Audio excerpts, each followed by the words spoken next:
السلام علیکم، آپ دیکھ رہے ہیں پاک ایکسکلوسیو ٹی وی۔ آج پاکستان کے لیے ایک بڑی خبر یہ ہے کہ حیدرآباد سکھر موٹر وے M6 کا سنگ بنیاد رکھ دیا گیا۔ یہ منصوبہ پاکستان میں دیگر منصوبوں کی طرح بہت ہی طویل عرصے تک التوا کا شکار رہا، کیونکہ 1990 میں وزیر اعظم نواز شریف نے اس کا سنگ بنیاد رکھا تھا اور فیصلہ کیا تھا کہ کراچی سے پشاور تک موٹر وے بنایا جائے گا، لیکن اس دور میں موٹر وے جو ہے وہ لاہور سے اسلام آباد تو بنا، باقی نہیں بنے۔ مختلف مرحلوں میں مختلف منصوبے شروع کیے گئے، لیکن موٹر وے وہیں کا وہیں رہا۔ موجودہ حکومت نے آنے کے بعد اس موٹر وے کو شروع کرنے کا فیصلہ کیا اور اس کا افتتاح سنگ بنیاد جو ہے وہ آج رکھ دیا گیا ہے، اور امید کی جا رہی ہے کہ 2025 تک یہ مکمل ہو جائے گا۔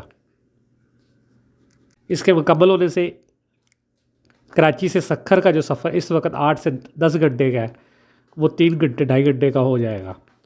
یہ دعویٰ کیا جا رہا ہے موٹر وے انتظامیہ کی جانب سے۔ حکومت کا یہ کہنا ہے کہ یہ ایک بہت بڑا منصوبہ ہے جس پر اربوں روپے کی لاگت آئے گی، اور یہ پاکستان کا ایک اہم منصوبہ ہے۔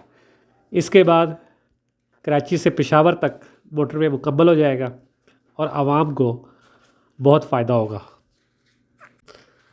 مختلف حکومتیں آئیں، انہوں نے مختلف منصوبے بنائے، لیکن موٹر وے مکمل نہیں ہو سکا۔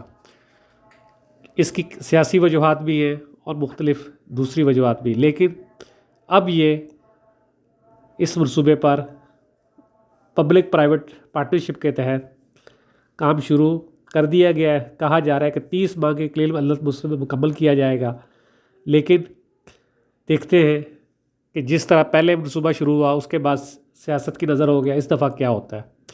یہ ایک بہترین منصوبہ ہے موٹر وے کا، خاص طور پر وہ لوگ جو بسوں میں سفر کرتے ہیں ان کے لیے کراچی سے پشاور تک کا سفر اب 1 دن کا ہو جائے گا، جو بہت اچھی خبر ہے۔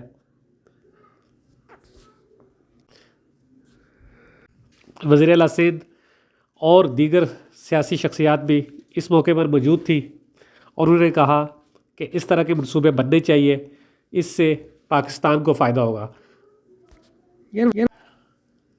حیدرآباد، کراچی اور دوسرے شہروں میں رہنے والوں کو اس سے بڑا فائدہ ہوگا، خاص طور پر جو لمبا سفر کرتے ہیں اپنی گاڑی میں یا جو ہے وہ بس میں، ان کے لیے یہ منصوبہ بہت اچھا ہے۔ اس کے مکمل ہونے سے کراچی سے پشاور کا سفر جو اس وقت ٹرین پہ بہت لوڈ ہوتا ہے وہ بھی کم ہو جائے گا، اور یہ موجودہ حکومت کا ایک بڑا منصوبہ ہے۔ اللہ کرے یہ جلد سے جلد مکمل ہو۔ آپ دیکھ رہے ہیں پاک ایکسکلوسیو ٹی وی۔ اس منصوبے کا آج افتتاح ہو گیا ہے، اس کا سنگ بنیاد رکھ دیا گیا ہے اور اس پر کام کا آغاز ہو گیا، اور امید کی جا رہی ہے کہ یہ جلد سے جلد مکمل کیا جائے گا۔